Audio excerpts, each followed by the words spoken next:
Okay, so this is going to be pretty much how I have the external lighting set up for my Super Hornet. Some items might not apply, and some items would be different because let's say the rotating beacon still uses the old light placement methods, whereas the new light placement methods are used on like the L39, the F86, MiG-15, F5, whereas the A10 still uses the old method, and etc. So the first thing I did was the lens covers. I separated them from any mesh they're already on. So, like for example, this red mesh cover was actually part of the vertical stab. So I highlighted it in the polygon editor and detached it. After I detached it, I cloned it, made a second version, and scaled it up about 105%. And I added a self-illumination texture.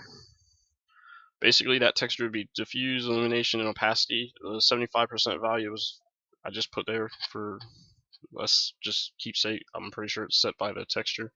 The material is transparent self-illumination. Opacity set to blend. Turn off any shadow casting and receiving.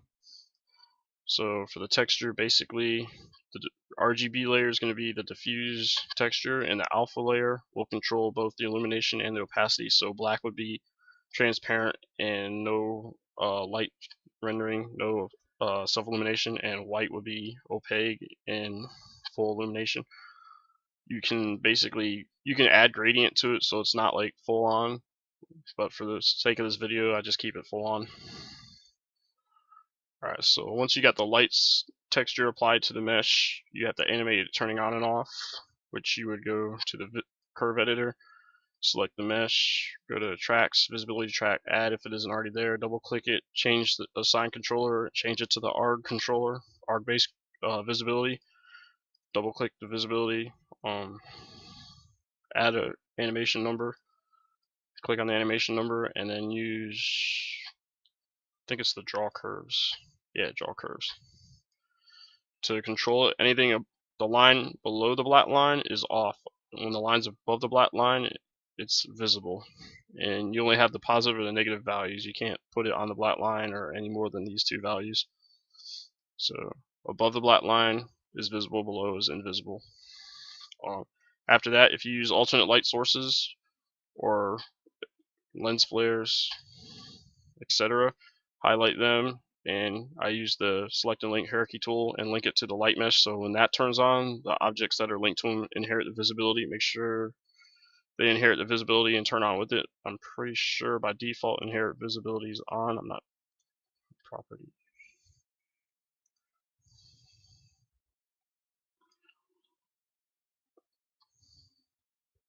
Yeah, inherit visibility.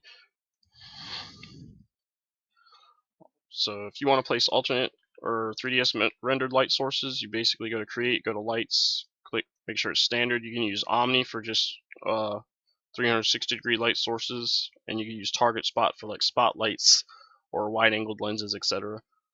So for those, you can place, and you have to adjust the multiplier, attenuation, and decay. Pretty much these are the values that I have for the strobe lights. My nav lights values are a little bit lower, probably by about 1.5, 1.6. If you don't adjust them and leave them at default settings, it'll render a 20-meter wide full-on light source, and it's not. It doesn't look really well. And the other light type is using the DCS light rendering. Basically, you would go to creators, go to helpers, and then place a point and put it at the coordinates where you want the light source to be rendered.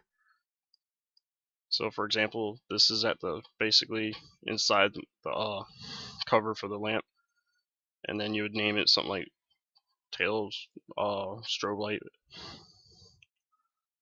and that will basically, when you set up the LUA file, you basically put that connector name, and it will render the light from that point. So in the LUA file, for example, my left vertical tail will be my normal strobe light. The type name is NATO strobe light, which is like the camera flash strobe light. The connector name can either be a placed point, or you can name the light source, either or. I just put a connector point and a light source just to be on the safe side. Argument _1 is the argument number that turns the light on and off. Color is in RGB format, so red, green, blue. Period and phase shift basically are the timings of the strobe flashes. I just leave them at the 1.50 value. For a rotating beacon, the type name is strobe light, and the connector is the helper point that you set inside 3ds Max. The argument is the argument number. Make sure it's just argument equals and not argument _1. _1 is used for just the strobe lights, like the NATO strobe lights, as far as I know. And again, the color is RGB. Other type names for lights are argument lights, spotlights, etc. Argument light would basically be just when you turn on that light system, the game just automatically plays that argument from 0.0 to 1.0, which basically turns from invisible to visible. And then if you want to attach a secondary light source using the 3DS light sources, you can, and that light source will turn on with the light mesh. Spotlight is used for the landing and taxi lights for the old aircraft. The new one used the target spot. So basically, within Model Viewer, the 3DS render lights actually will render within Model Viewer. For example, 195 is the right wing nav lights for me, and I just have it set as argument light, but the light sources are attached to the actual mesh that lights, so they all appear together. And the underwing lights are actually wide angle spotlights and not omni lights. The omni lights for nav lights are on the top, and like I said, those appear and disappear with the mesh. For the strobe lights, the light sources blend with the actual lens flare that I placed to make it look a lot better, and they all appear together. Within DCS itself, the rotating beacon is placed by the connector point and is rendered by the DCS engine. So basically, if you add a variant argument or animation to where like you see a flare or a fade where the light becomes bright dim, it actually be bright when the camera is within the light cone, but for right now it's offset for some reason. So when you move the camera in and out of the light cone, it becomes bright dim. But basically, the rotating beacon would look like that.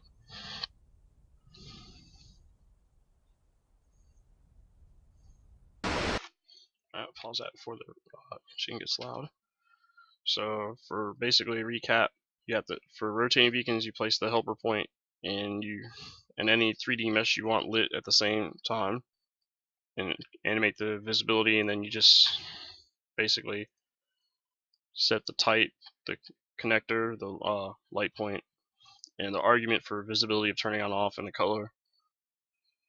And the visibility argument is also used to make pylons appear or disappear depending on whether ordnance is loaded on them, etc. You can also make it show or hide things based on flight envelope, or show or hide things based on if select stores are loaded onto the pylon.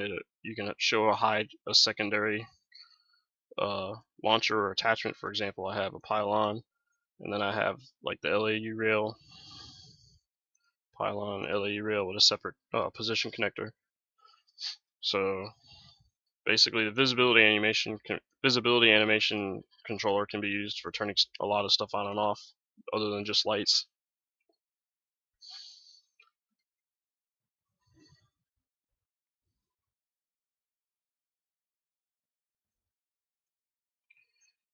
And basically, that's pretty much it. That's how I have it set up. If you need any detailed explanations, I can probably take some screenshots and write some.